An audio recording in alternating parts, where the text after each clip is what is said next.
All right, so in this video, I'm gonna be breaking down exactly how you can make an irresistible offer to a seller so that you can actually get into that home of your dreams that you find, and you don't have to be worried about possibly missing out on that home.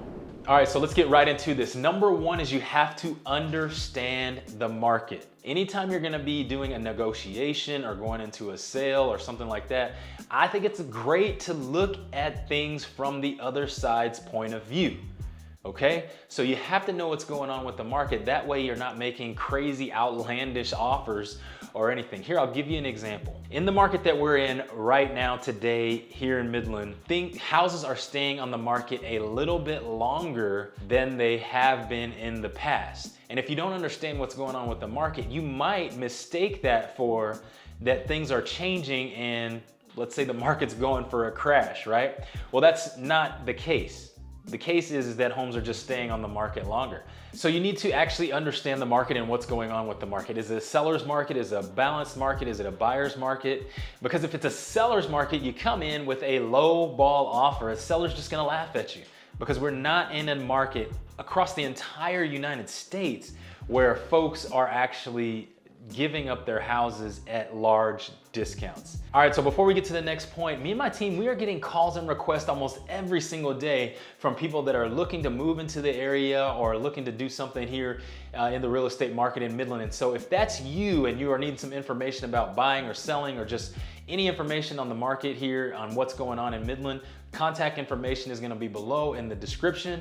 And so we look forward to helping you out. All right, number two is you wanna be a strong buyer. Whenever you're a strong buyer, it gives the seller more confidence that the sale is actually gonna go through. It gives the seller and their agent, because here's the thing, they're a team. Just like you're a team with your agent, the seller is a team with their agent. Their agent's gonna be advising them. They're gonna be letting them know, here are some of the things you can look for whenever you are looking at offers on your home. And so you wanna be a strong buyer. Figure out what are some of the things that you need in order to be a strong buyer. Number one is you need a great credit score. You need a great down payment. You need great income and assets as well, right? So you wanna have all of those things in place.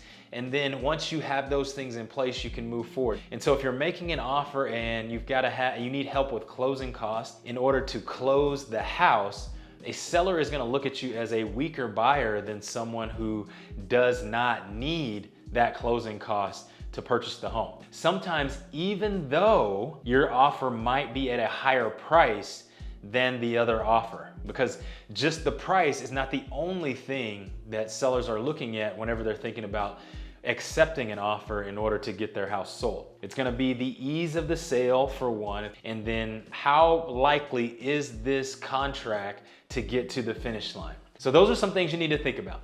Be a strong buyer. Do everything you can up front before you actually make that offer. All right, here's number three. Number three is gonna be, I'm gonna use this, it's gonna be flexible and be easy to work with.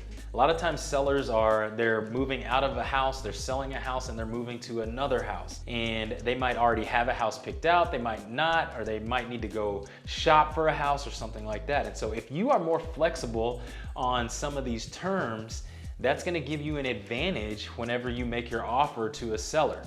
You know, it's a very stressful time, especially if you are selling a house and buying a house. So that is one way that you can actually help your chance of getting your offer accepted, is you just ask the seller, hey, when would you like to close? What is your situation? We are actually very, very flexible in what we can do. We will be able to help you out. But what this comes down to is the seller's bottom line. So if you can make an offer that helps the seller's bottom line, that is the thing that they're gonna look at. And what are some of the biggest expenses for a seller whenever they are actually selling their home? One of the biggest expenses is the commissions to the realtors.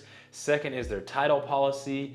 A lot of times buyers will ask for a home warranty. And so if you can find a way to help the seller make more money, then you're gonna be putting yourself ahead, because you can possibly finance those charges into your loan to help you pay it over time.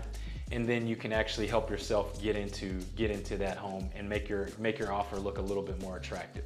Now, the other thing you can do is shorten up your option period. Option period is your inspection period.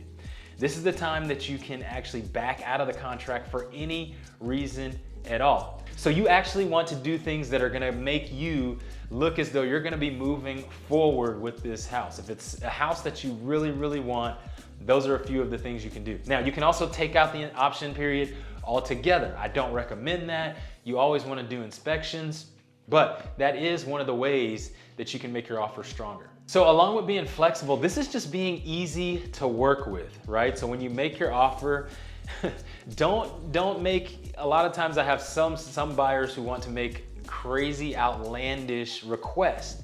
And when you do things that are out of the norm, it causes people to think, why are they doing it this way?